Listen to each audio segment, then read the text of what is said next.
It's like baby shoes, except it's donuts and it's still jelly in them. Baby shoes. On the Ford Brown shoes, we put one donut on the left, a cream on the right. It's a fucking donut. I'm going to eat it.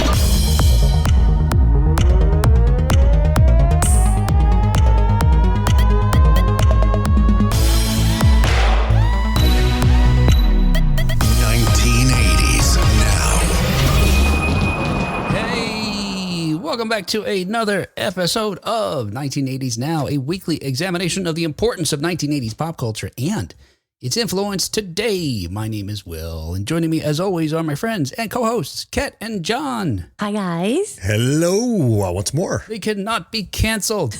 Never. We tried. Hey, on today's show, we're going to be speaking about a number of current news stories related to 1980s media, including Beetlejuice, the Beetlejuice sequel, what they didn't change. I guess. Mm-hmm. We got a hair metal documentary coming from Paramount Plus, I think it is. There's a trailer for a new horror movie that you'd believe is straight out of the 1980s. We've also got the trailer for the new Terminator anime, which I was cold on when we talked about it, and I think maybe I'm interested now.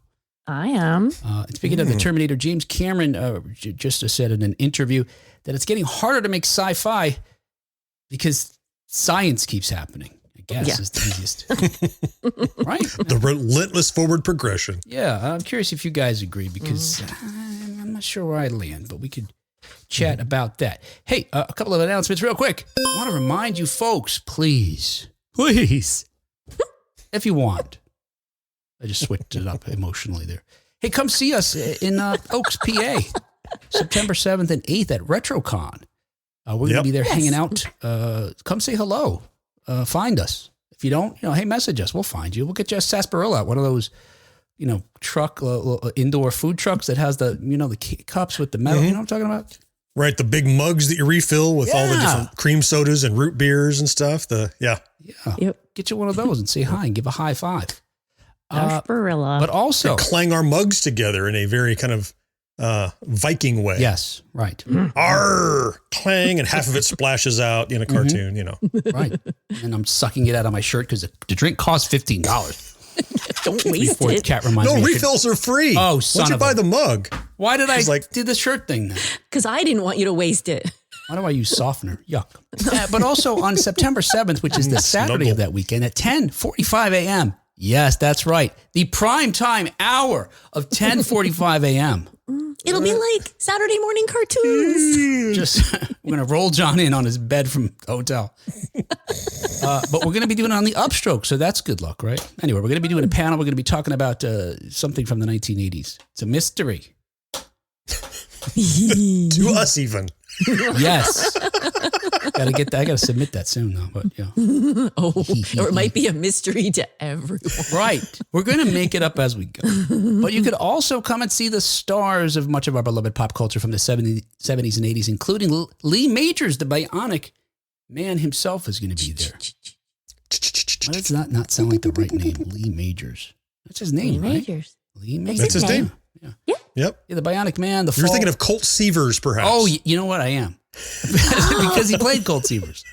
Yes. In The Fall Guy. So, yeah, he's both of those. And also, but speaking of the Bionic Man, you could also meet the Bionic Woman. Lindsay Wagner's going to be there, too. So that's a great pairing. Yes. Covers a lot of pop culture from the 70s and 80s. I had her action figure. You did? Oh, super cool. Yep. Yes. Loved taking the little Bionics in and out. And she had on a blue jumpsuit with a little patch on it. And it tied. It was a little tie. Like a hospital gown? Yeah. At some point, she lost a foot. Like on purpose? Was it like a bionic foot? Or? I'm sure it was accidental. Oh.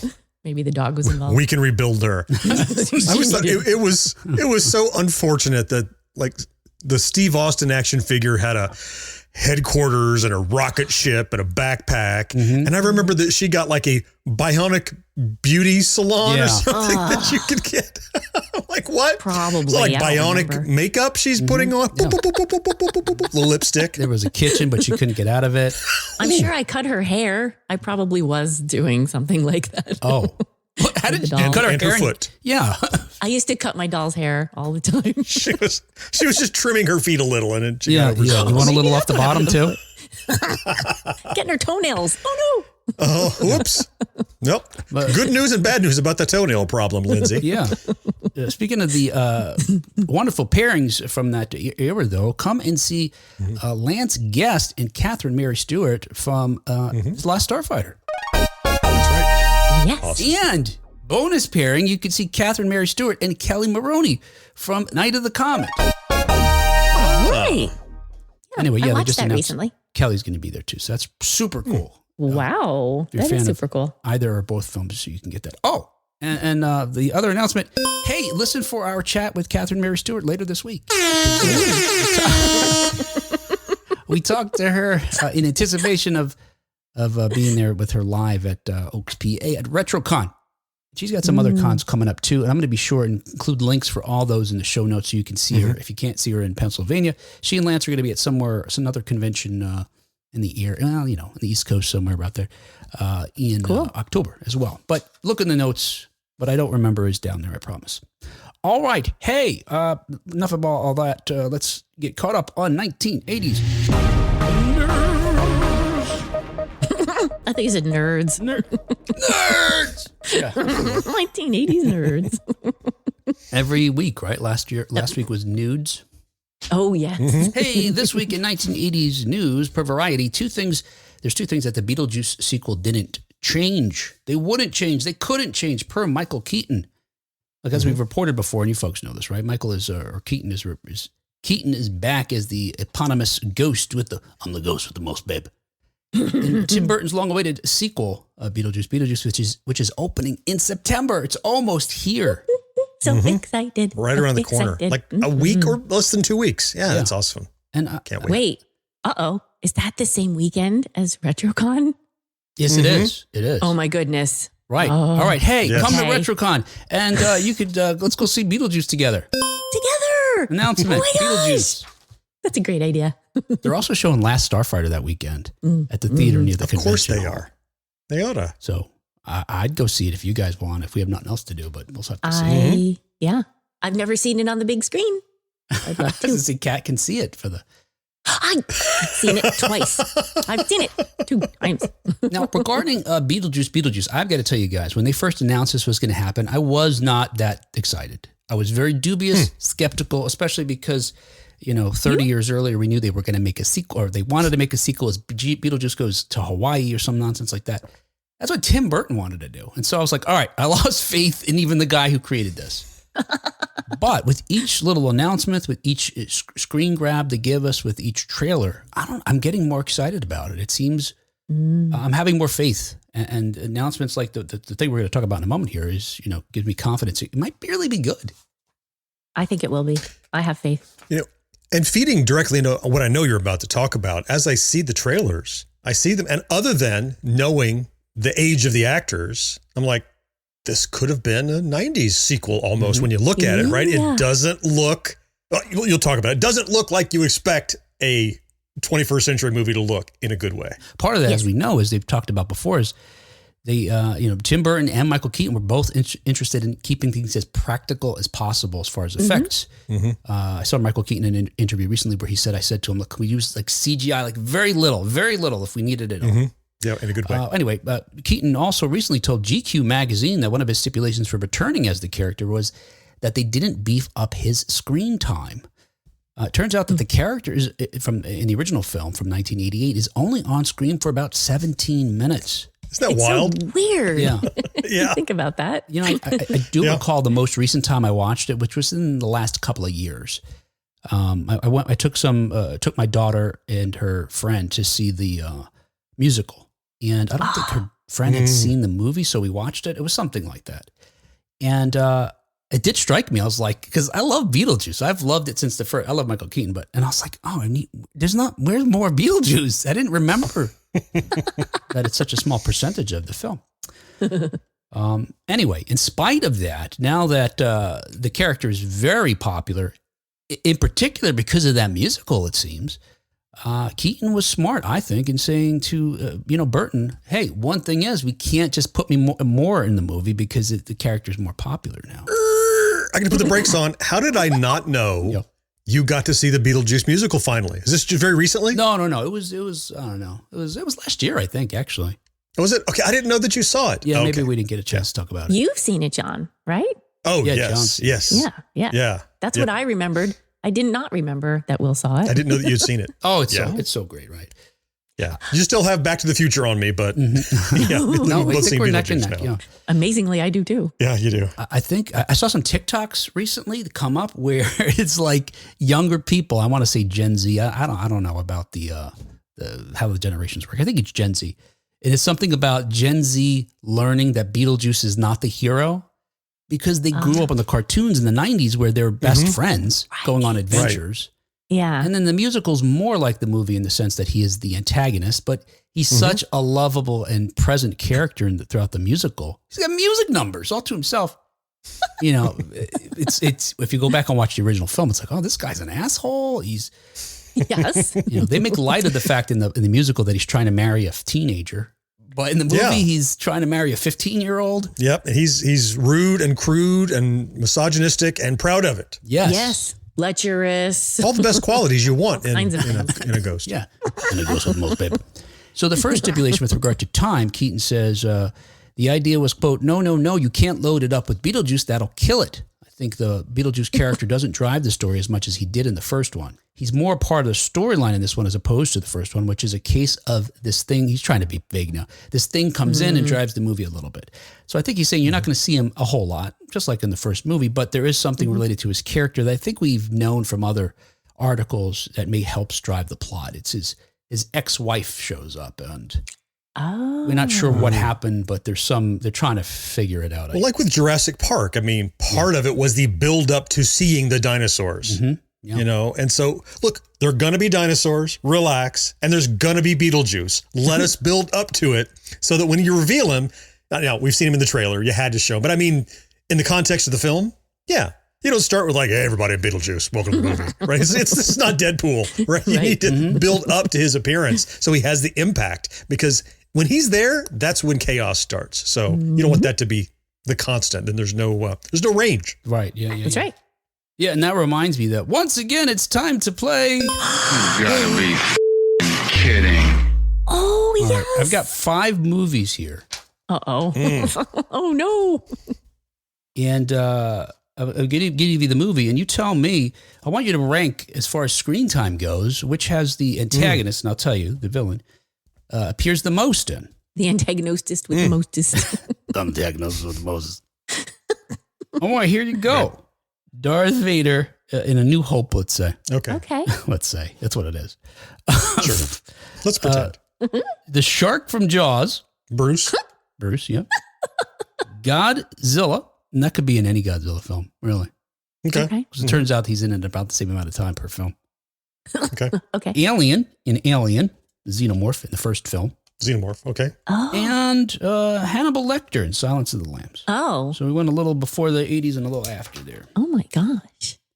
Who? We got to put these in order Yeah, now? let's Is say that who's like the most- to the least? Yeah, or the least to the most. Ooh. So we got Darth Vader, Uh-huh. Jaws, Godzilla, Xenomorph, and Hannibal Lecter. For some reason, I feel like Darth Vader might be the most. Okay. I feel like the shark might be the least. Okay. I mean, we see barrels way more than we see a shark. You know what I mean? They should have called it barrels. It's a barrel! Xenomorph is kind of in the middle. I don't know what about Hannibal Lecter. Where is I he? feel like we do see him a fair amount. And when Will said Maybe his second. name, like I thought, oh, is that more than Darth Vader? Like I feel like he's close to Darth Vader. And I have a feeling that Alien is toward like number 4, maybe. Least Jaws, I agree. Okay, at least Jaws, then Xenomorph, And then Godzilla. Gojira! and then number 2, I think, is Hannibal, Yeah. Yep. and then 1 is Vader. Hannibal and then As the Vader. most. As the mostest. Seen, mostest Right. screen time. As the Dark Lord with the mostest, babe. You guys were so close. Were we so close, but clearly not? All right, here you go.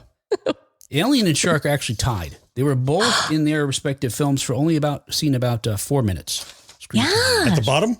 Good At call, the top, John. the least amount. So they are Least. least Least amount? amount of Okay. screen- So basically tied for 5th, there is no 4th, is what you're saying. But Yeah, I'm you wanna going to do it count that those way? as, I'm going to call that a win. That's a win. Yeah, no, so you nailed that one, yeah. Yeah. Okay. And here's where you go off a little bit. Because the next least most, I guess number 3, as we go up towards the most, right? Is that what we're doing? Right. Is Darth Vader. Really? Yeah, he was in A New Hope. Even though you see him like right at the outset too, but then he's not there for a long while. Yeah. Oh, but gosh, he makes a big impression. I guess. He's there about 12 minutes. And interestingly enough, though, across the entire trilogy, he's only in the entire trilogy 34 minutes. Really? So he averages about 11 minutes of film. I would have said like at least an hour. Yeah, I know, right? It's crazy. Oh no, I put him around 20. Yeah, I mean he's fully of a quarter of that film in my mind. Yeah. Anyway, okay. The next, all right, so we screwed that one up. The next most, right? Next least. Led you astray. Whatever. Number 4 is Gojira with about 15 minutes on average per film. Okay. And Hannibal's in about 16. So that was close. Those two were close. All right. So actually, we just have Vader in the wrong slot, but everyone else, comparatively, we had correct. We were way off on Vader, but we had Lecter as our number 2, but he's number 1. If you put him in and bumped everybody down, you would have been perfect. Yeah. Yeah. Okay. All right. And what about Beetlejuice? Where does he fall in there? What did you say? Like 7 minutes or whatever? 17 minutes, actually. Yeah. 17 minutes. So he's actually the most out of the ones we just mentioned. Yeah. Which is so funny because here we are marveling at how little time he has, but he has the goes most. with the most screen time, babe. I'm the goes with the most.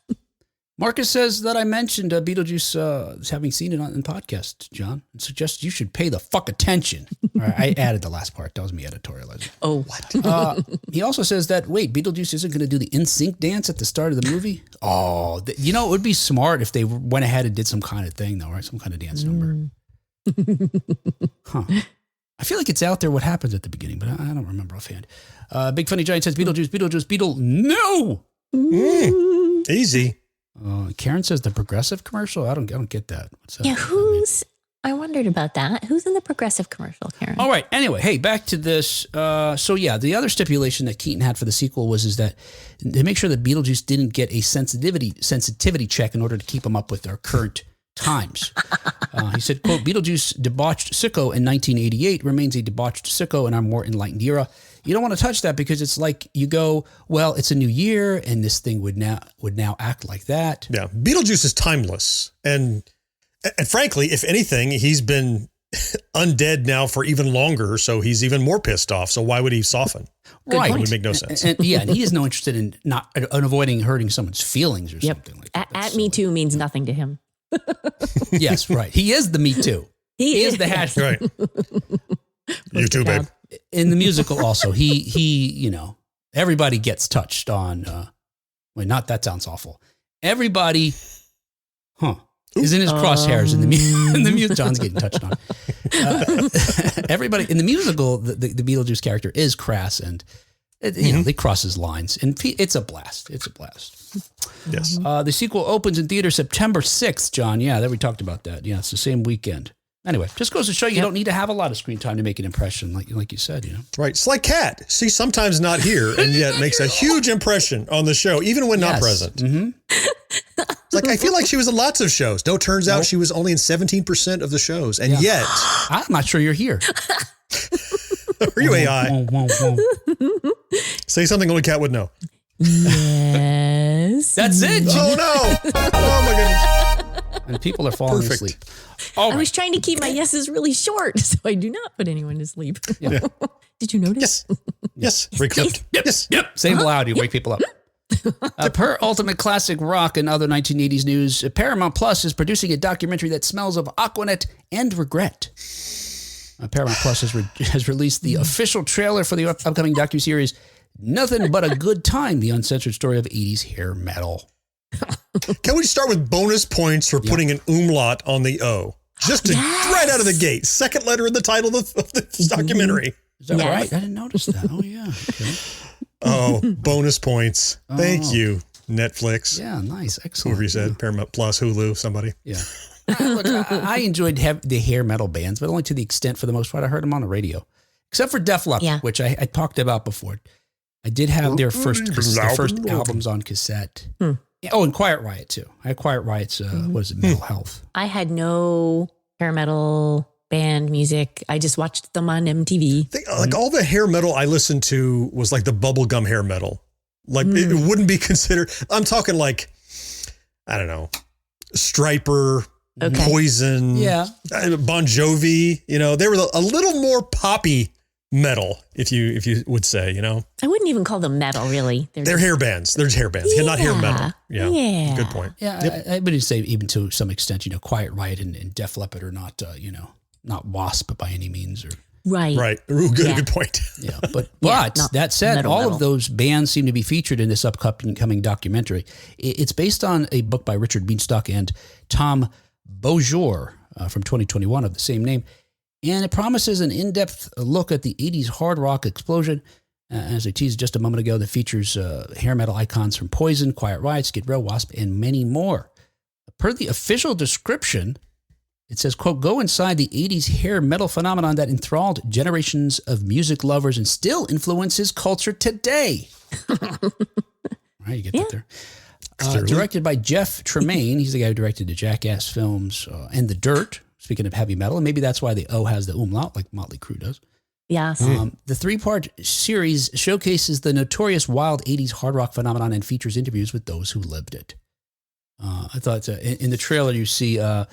former Guns N' Roses and Great White manager Alan Niven says, was it nothing but a good time? Not the fucking life I lived. The trailer they made it look like what you want to see out of that. Like, it's not just like the glamour and what we already saw. It's peeking behind the curtain at these guys. And they're like, oh my God, I had to get my life back together. It was crazy. I thought I was going to die. Yeah, right. Like, that's what I want to see out of this documentary. And it's in there. So that's and somebody great. does die, right? Somebody's Certainly. brought back in a box. More than one, I'm sure, but one that highlighted in the trailer. Yeah. Yeah.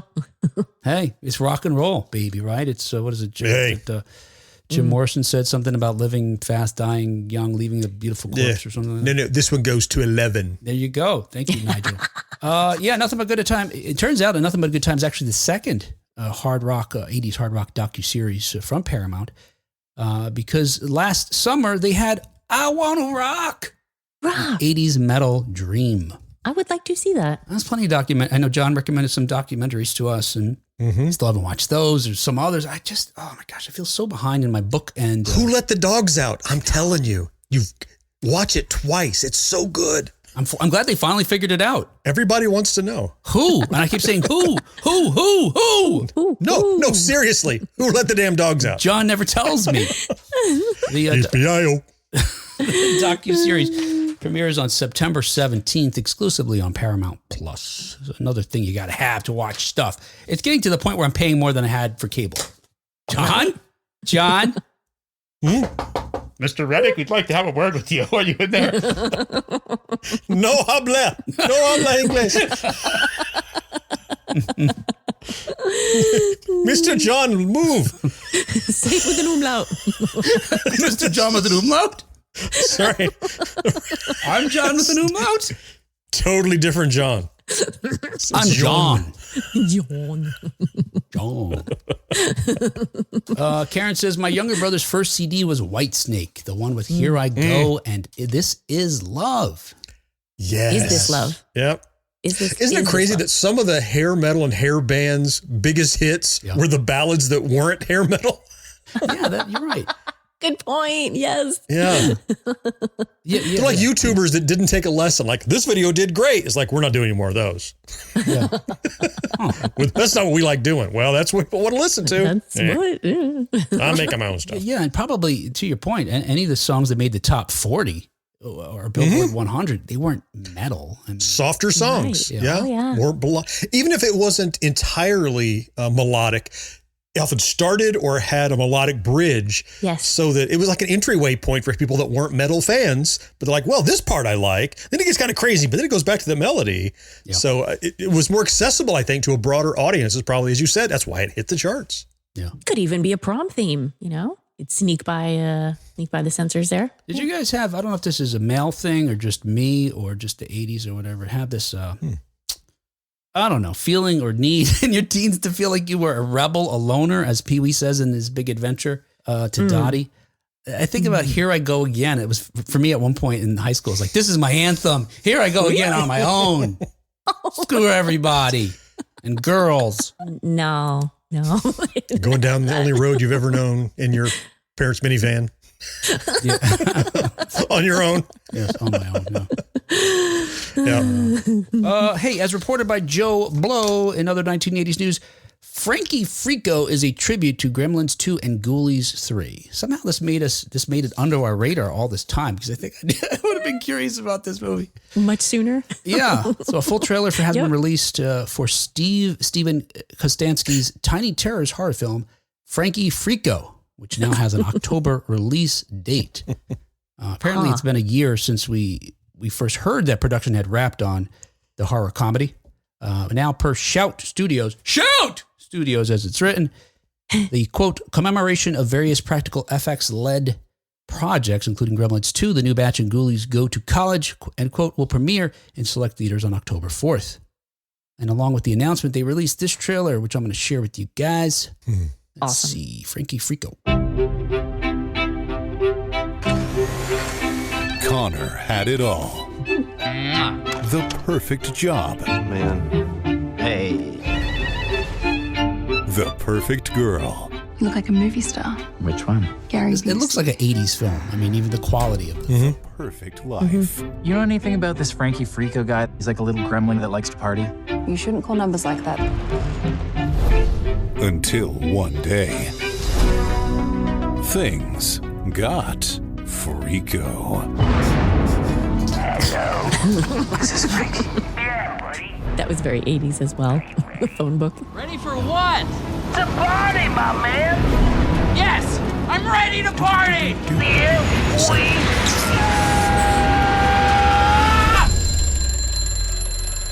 Oh my God.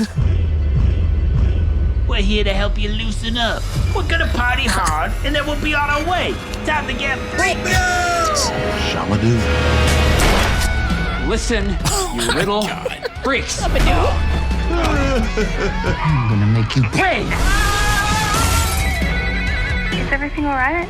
You sound stressed. Oh, no. Don't pick it up! Frankie! What is going on? They found us! Ridiculous. You can't escape! Let's get some of those painted on effects. When the world is in peril, Where are we? No more games, Frankie! No one runs from me! You're mine! don't be a hero. This is bad. I believe in you. Let's boogie! Be a freako.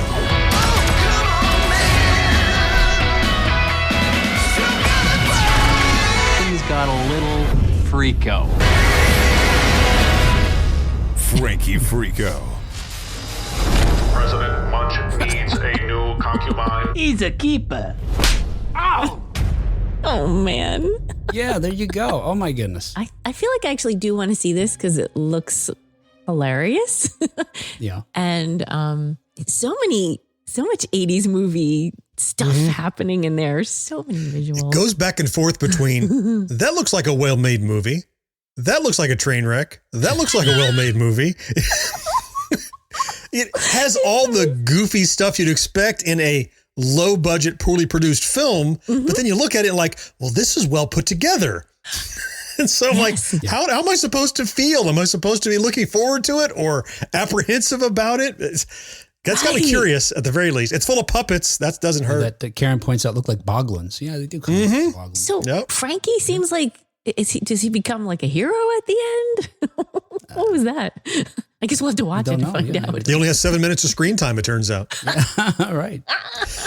Yeah, this look, they mentioned the Gremlins and Ghoulies. Those are the terrible, awful horror films that I was renting in the 1980s, and I loved them for how, terrible they looked. And like John was saying, it's this mix of even in the 80s, right? You could have just a beautiful shot in one of these films and then cut to a terrible effect. And it just kind of, I don't know, we went with it. It didn't.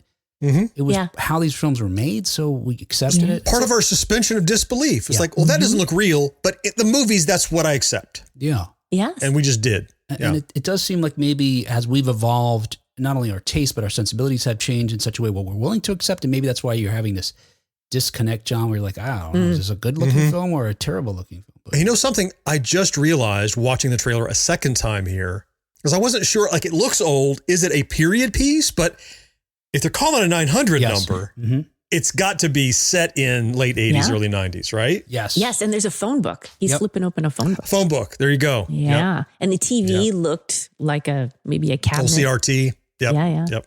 Yeah. And speaking of that, the first thing, and I wonder if folks, other folks thought this as well, because the director, the creator of this film, Krasinski, said, they told Bloody Disgusting that, quote, the Little Monster movie is a subgenre beloved by horror fans. Franchises like Critters, Ghoulies, and Puppet Master, the bad guys look like stuff from the Puppet Master films, are still immensely popular despite there being no recent entries in the franchise. Frankie Freako is my vision for the next Tiny Monster franchise. Brought to life through a combination of modern visual effects as well as old school practical puppeteering techniques, end quote. I write all that because, among these movies he references, he doesn't reference the thing that this reminded me most of, which was a 900 number from the 1980s for a character named Frankie Freako. It's the freak phone, and here's the party freak. Frankie Freako, dancing new sensation, grabbing the nation, doing the freak. Call now, 1-900-490-FREAK. Join the party, the fast and easy way to hear what's scamming from New York to LA. Call now, 1-900. John, don't call it now, John. John, don't call it now. Party till you drop. I mean, either you guys remember this? 1-900-490-FREAK. $2 a call. No, you don't remember Freddie Freaker. No, that was astonishing. I like that dance. Yeah. Pick that up. I've seen you do that. Yeah. So you used to see that, Will?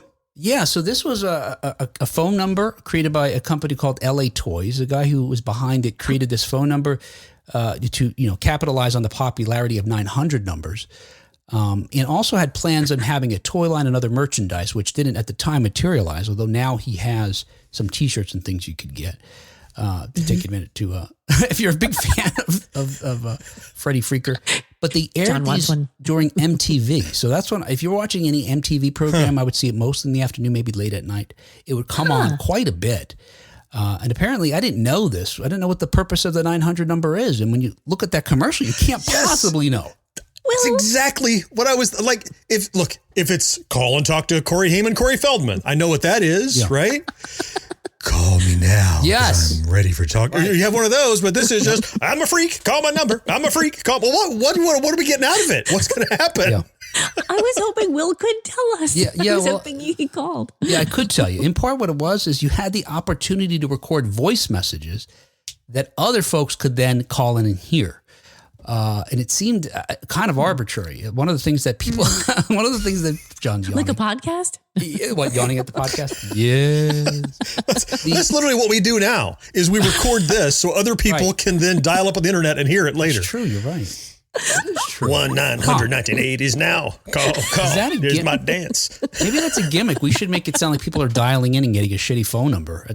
Maybe that's maybe then we'll suddenly get listeners. Yes. Dial my rotary phone. 1-900. Yeah. But one of the popular things that people did is they would do rap songs. So they record themselves doing a rap, and then you could call in and hear like the most popular raps that people recorded. So it was TikTok. It's like early audio TikTok. There is some kind of, when I see these puppets, like that one in particular, and the music, I don't know, there's a visceral experience for me. And it's not just nostalgic, although it reminds me of the feeling I had back then, but it isn't a good one. It really kind of creeps me out and weirds me out. I know it's a puppet.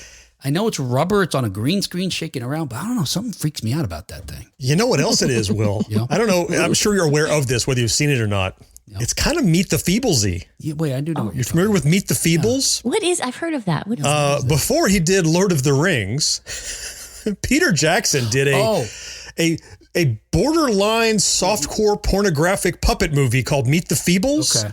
It's effectively like a dirty, gritty Muppet show. All these puppets have a show in a theater they do, but they're all like screwing each other and they're hooked on drugs, but they're all puppets.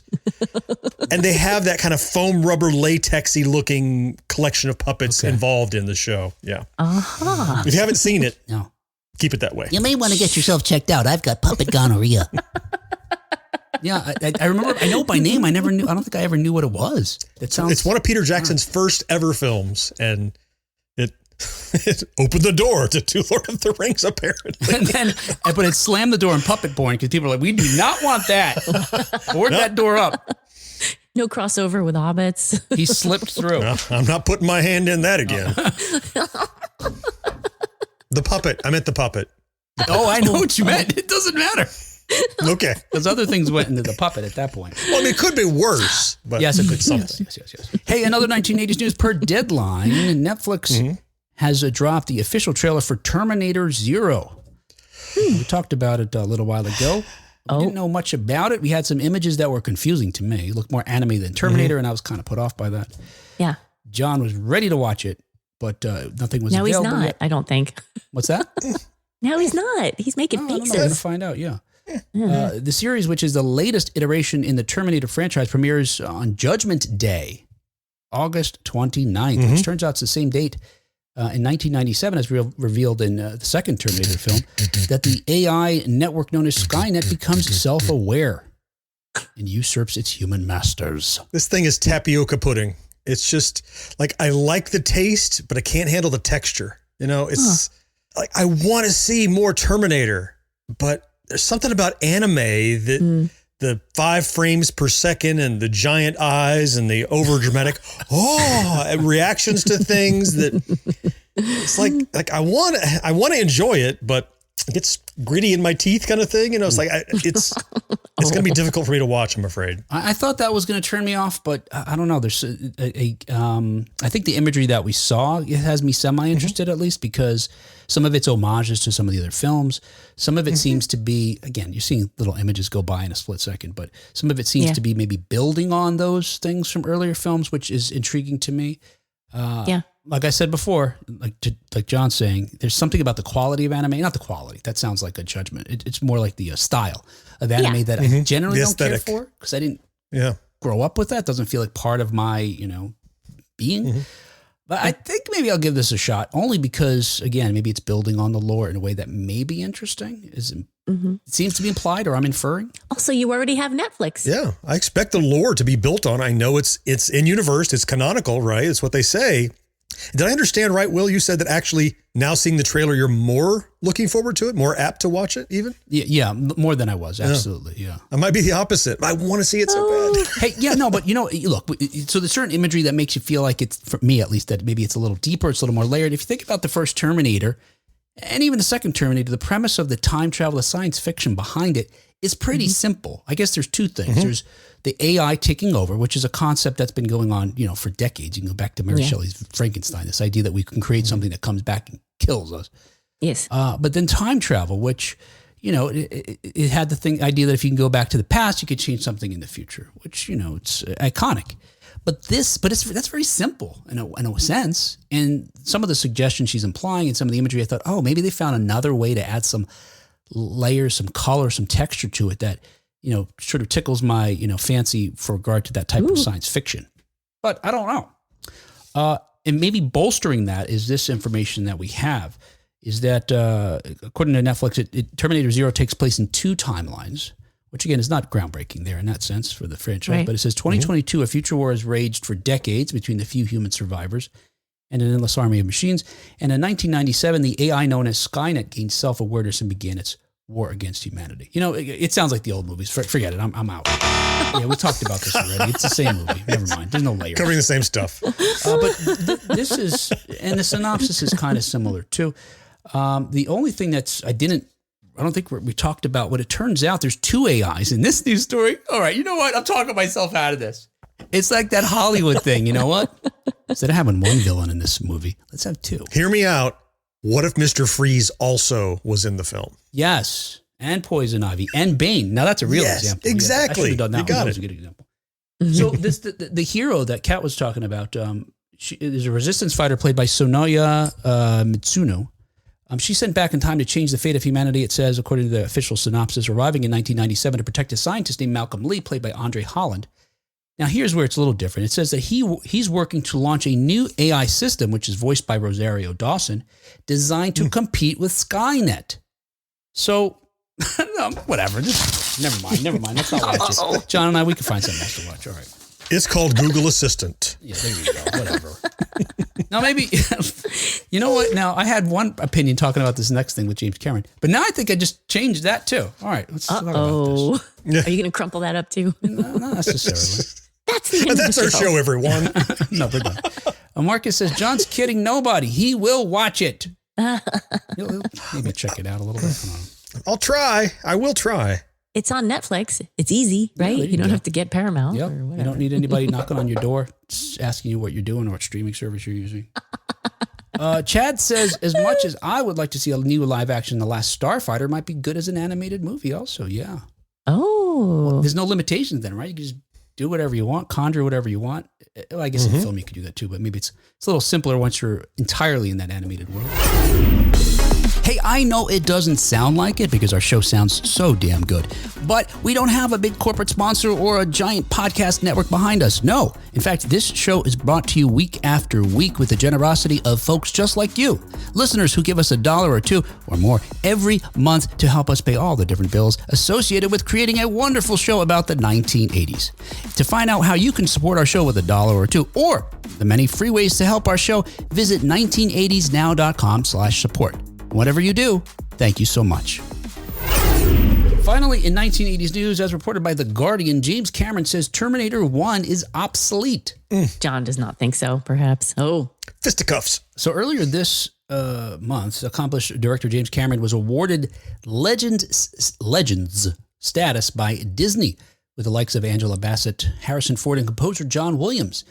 While he just turned 70, Cameron, who's an Oscar-winning director, certainly one of the most successful probably by box office of our time, and also a technological pioneer, because much like George Lucas, when he ran into any kind of wall with regard to how do I put on screen the thing I envisioned, he just had somebody make it.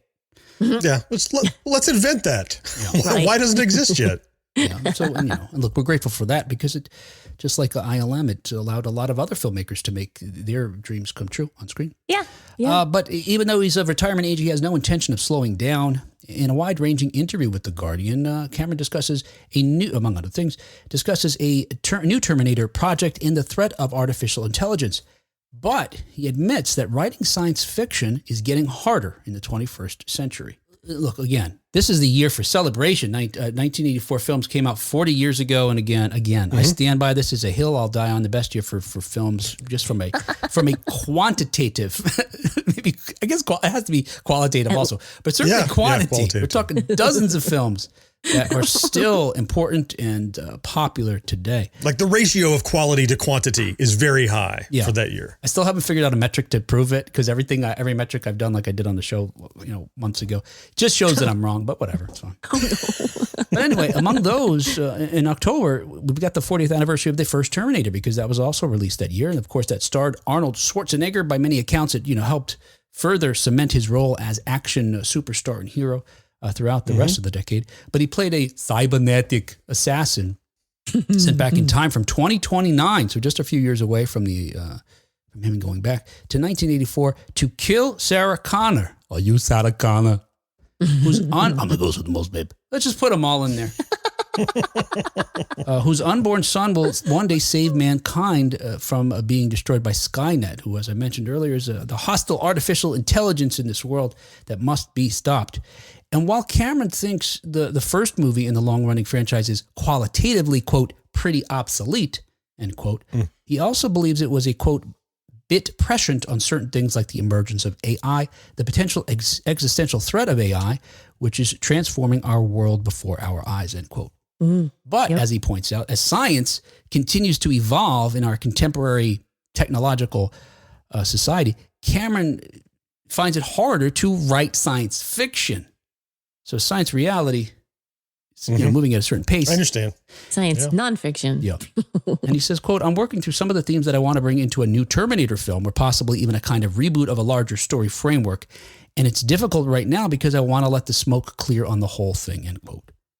I mean, it's going to be like the, smoking section on an airplane. I don't know where that smoke's going to go, James. I mean, I didn't really understand that. Like the way I understand it from extrapolating from what he's saying is like, think about how technology was advancing in the 80s and how it's advancing now. I mean, things happened at a pretty good clip, but now in the last 3 years, we've gone from electronic assistants to totally faked images that you can't tell the difference between. And, they can talk to you and convincingly.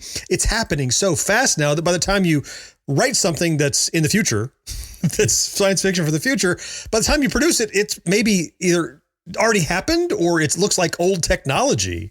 Right. Is kind of what I read into it, because the advancement, like let's let things settle, stop technologically advancing so I can let that smoke clear so I can write a movie about it. Is but that it's not ever gonna stopping. happen? That's never going to happen. I don't think it is. Right? Yeah. No. Mm-hmm. That's my terrible metaphor about the airplane in the 70s. Mm-hmm. Oh, yes. Yeah, it's never going to settle down. It's only going to continue to move at a rapid pace, which has me wondering, I guess, I wanted to chat with you guys about this idea about whether we agree with him or not. In other words, what is important to good science fiction? Is it important that it's prescient or, predictive or speculative? Is that what makes it a good story?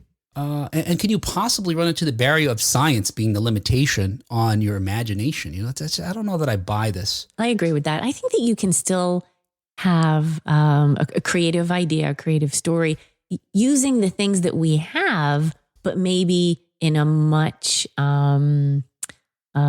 inaccessible way. Like I thought about in the Marvel movies, Tony Stark, with his computers in the air, there were just glass panes. And right. I'm sure someday that can happen, the things that we watched him doing.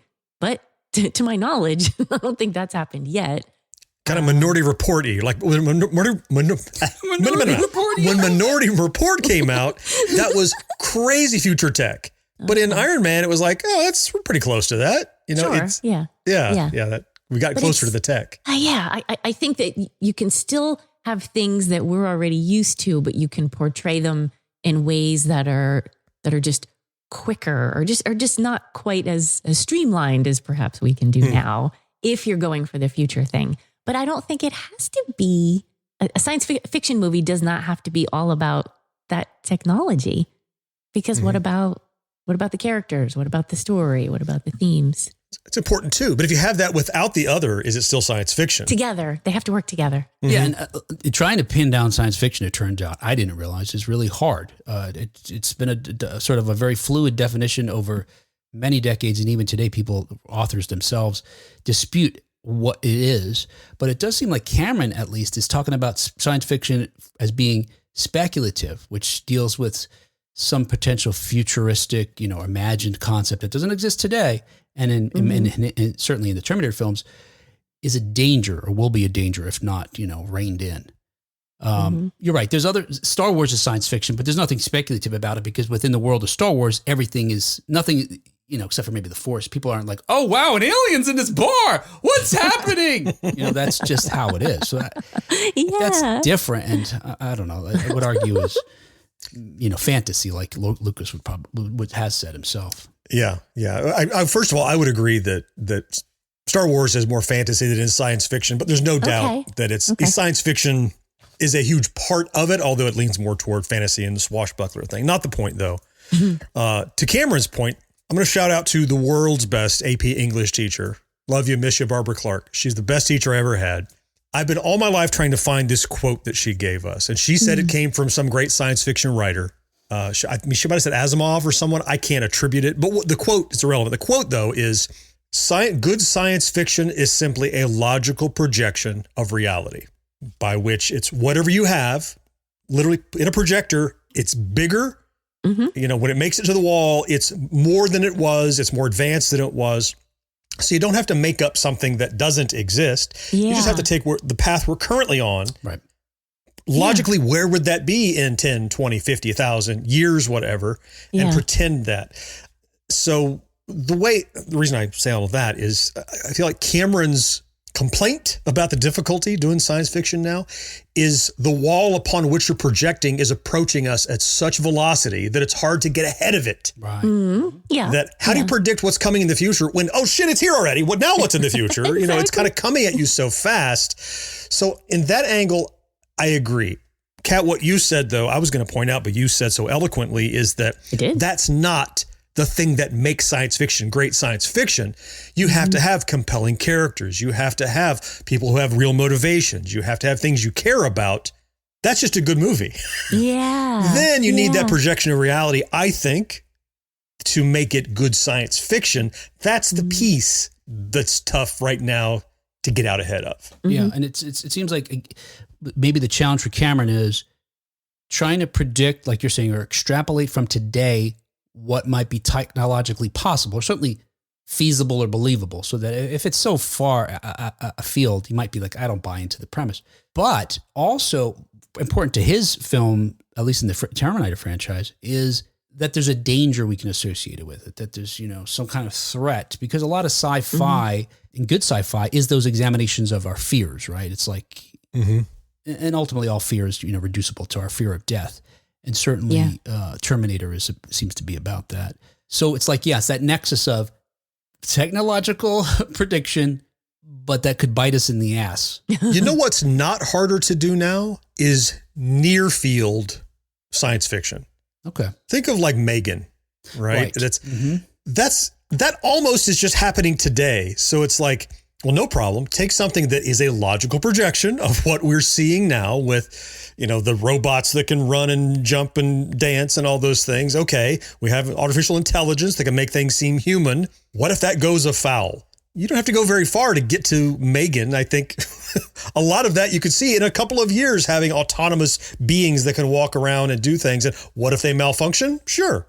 Why not? It's that far field science fiction where we could go anywhere, and you could go down. You have to get so far ahead of current technology and its trends that you could be way, way, way, way off. But you can always stick with the tried and true impossibilities, like time travel. As much as we love time travel, it probably can't do it. Right. Great scientists have said you can, at best you might go forward, but you can't go back. Doesn't matter. But that's always good fodder. Perpetual motion, always good fodder. Things that are science fiction and technologically you probably can't get to, we're always trying to get to.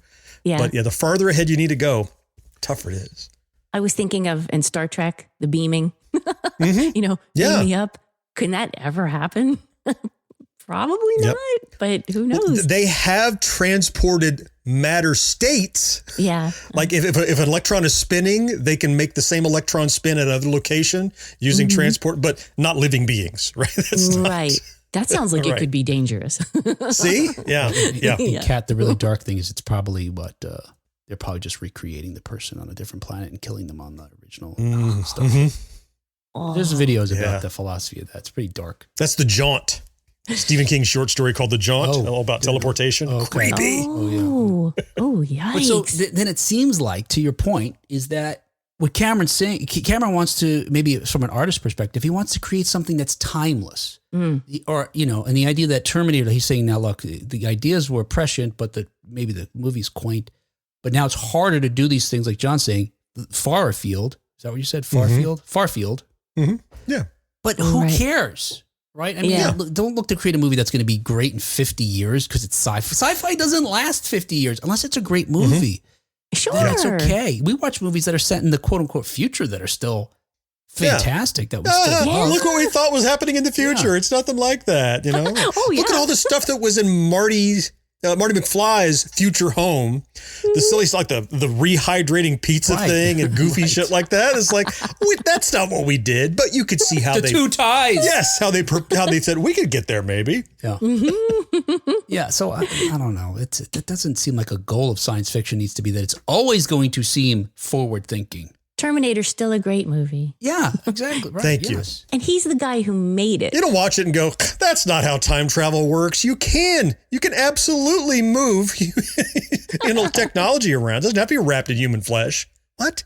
It's still science fiction. And he made the movie. It's still science fiction. He made the movie. So he's going to be looking at it from a whole different perspective than those of us who are just enjoying it for what it is.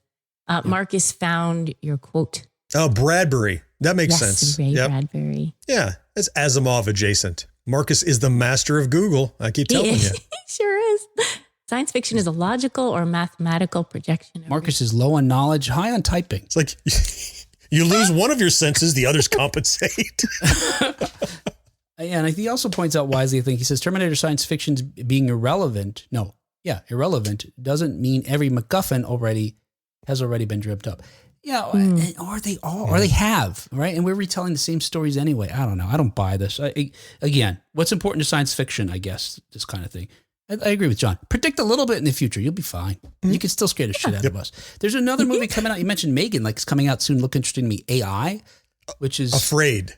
Oh, it's called Afraid? I thought it was called AI. It's Afraid. The AI is capitalized inside of Afraid. Oh, clever, yes. clever. That looks good. Where it's like Alexa just took it upon herself to like kill people that you were talking about over dinner that you don't like that sort of thing. Oh, yep.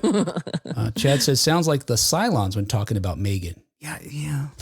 Keeping me away from the new Battlestar, but all right. Big Funny Giant says hover cars. Yeah, I guess among the many things that we didn't predict correctly. Where's my flying cars, Bruce? Damn it. All right. Hey, there you go. Look, there's plenty of good movies. There's plenty of interesting movies coming out still, and certainly tons of sci-fi and old sci-fi like The Last Starfighter. Come and see us at, why am I doing this now? I'm not going to do this now. Okay. Hey, that's our show. There you go. And our show is brought to you thanks in part to our early adopters like Rick Parker and Karen Flieger. And thank you especially to our Secret of Our Success level Patreon supporters, Steve McLeod, Marcus Taylor, Tony Great, Nick Guillory, Matt Marino, John Henderson, and Brandon Greer, who is not here. He's not here to hear it. Sir not appearing in this film. The role of He's Brandon having a great Greer. time. Really, yeah. Oh, we got the stand-in. Oh, let's come back tomorrow. Brendan Gorp or something. I don't know. Weird. Hey, everybody. What does Brandon always remind you of? Something on fire? Dumpster fire? Well, he does always remind me of that. He loves to remind John. Hey, the world's everybody. coming around. Fire hydrant with water. I'm Brendan Gorp. All right, I don't know what that was, but hey, thanks to the real Brandon. I liked it. and Nick and Matt and Tony, you, Mark and Brandon. Steve, John and Rick and Karen and everybody else, because there's other folks too. They give some portion of their hard-earned dollars to us every month so that we can afford to pay the bills and produce this show every week. We are seriously grateful. Hey, and look, if you can, please join them on patreon.com/1980s now. If you can't, share a post, tell a friend about the show. That's the best way of us getting other listeners, is just to have someone recommend us. And hey, if you like what we do, come and see us September 7th and 8th in Oaks, PA. It's right near Philadelphia, not too far if you're in that area. We're going to be there, and we'll be joined by many other wonderful folks, including, not joined, I don't know, they'll be there too. Lee Majors and Lindsay Wagner and Lance Guest and Catherine Mary Stewart and Kelly Maroney and others. And you can come say hi to all those folks, get their autographs, get their photograph with them. They're all fantastic, down-to-earth, wonderful people. That you'll be happy you met. And also us. And us. Yes. There's all those people you'll be happy you met, and we'll be there too. Kat, did you hear when I was offering that you'd hug people? Yes. Okay. I heard that I will be hugging people and they are allowed to smell me. Yes, they're allowed to. Right. That's what I heard. Oh, yeah.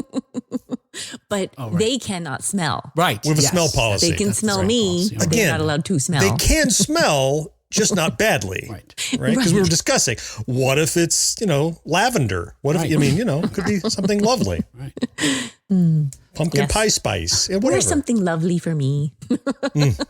All right. Hey, Because if I'm going to get that close to you. Hey, we will smell you later on 1980s Now. Until next time. Goodbye, but with umlauts.